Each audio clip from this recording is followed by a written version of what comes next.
حمداللہ صاحب، کل پنجاب اسمبلی کا قومی اسمبلی اور سینٹ کے دونوں انفیکٹ تینوں فلورز کے اپوزیشن لیڈرز کو سزائیں ہوئی ہیں، ڈسکوالیفیکیشن کی طرف معاملات جا سکتے ہیں، یہ میرٹ پہ سزائیں؟ بسم اللہ الرحمن الرحیم، بہت شکریہ۔ دیکھیے بطول بہن، بنیادی طور پر تو اس پر اگر قانونی زاویے میں رائے دے سکتے ہیں تو وہ ماہر قانون دے سکتا ہے، کوئی ایڈوکیٹ، کوئی وکیل تجربہ کار دے سکتا ہے، لیکن پھر بھی ہم کچھ نہ کچھ پڑھتے بھی ہے، سنتے بھی ہے، اپنی رائے قائم کر سکتے ہیں اس کی تناظر میں۔ کچھ سوالات ہیں، یہ قانون نے سزا دی، اب فیصلہ میرٹ پر ہے یا نہیں ہے، یہ قانون کے ماہر اس بارے میں رائے قائم کر سکتا ہے، لیکن میں اتنا ضرور کہوں گا کہ کچھ سوالات اٹھتے ہیں اس قسم کی سزاؤں پر۔ وہ یہ کہ جب 9 مئی ہوا، کیونکہ یہ سزائیں 9 مئی کی کیس کے نتیجے میں ہوئے، جو 9 مئی کا انہوں نے اٹیک کیا، لیکن اس کے بعد ہوا کیا؟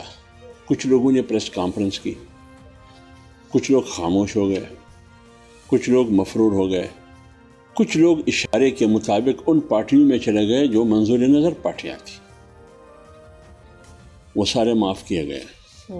تو بات یہ ہے، یہ سوال اٹھتا ہے کہ اگر 9 مئی کے حوالے سے فیصلہ کرنا ہے تو بہت سے لوگ ہٹ لسٹ پر تھے،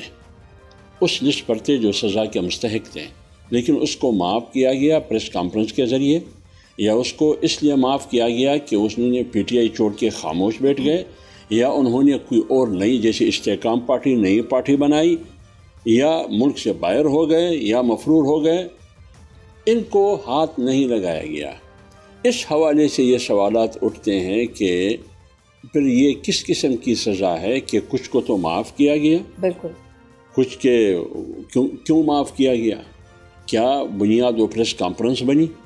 یا کیا وجہ؟ یا وہ خاموش ہوئے، یا وہ مفرور ہوئے؟ تو اس زاویے سے اگر آپ دیکھیں تو ان فیصلوں پر سوالات اٹھتے ہیں، اور پھر یہ کہا جاتا ہے کہ یہ فیصلے میرٹ کی بنیاد پر نہیں ہے، کہ ان سوالات کا جواب کہیں سے بھی نہیں آتا ہے۔ تو اس لیے میں کہتا ہوں کہ سیاسی طور پر بھی ان کے منفی اثرات ہوں گے، اس کے مثبت اثرات نہیں ہوں گے۔ اگر آپ 70 اور 71 کا سانحہ دیکھیں بنگلہ دیش کا، شیخ مجیب جب جیت گئے، ادھر بھی یہ باتیں ہو رہی تھی کہ ہم 70 سے 75 اراکین اسمبلی کو ڈسکوالیفائڈ کریں گے، تو پھر وہاں بائی الیکشن کریں گے، پھر اکثریت اس پارٹی کی ہوگی جو پارٹی ہمارے منظور نظر ہوگی، لیکن وہ نہ ہو سکا، وہ نہ کر سکے، کیونکہ اس وقت جنرل یحییٰ تھے۔ تو اس لیے میں کہتا ہوں کہ اس کے اور تیسری بات میں یہ کہہ رہا ہوں، جو بھی فیصلے ہوئے ہیں ان فیصلوں سے فائدہ پی ٹی آئی کو ہوگی۔ سبسکرائب کریں اور بیل دبائیں تاکہ کوئی خبر رہ نہ جائے۔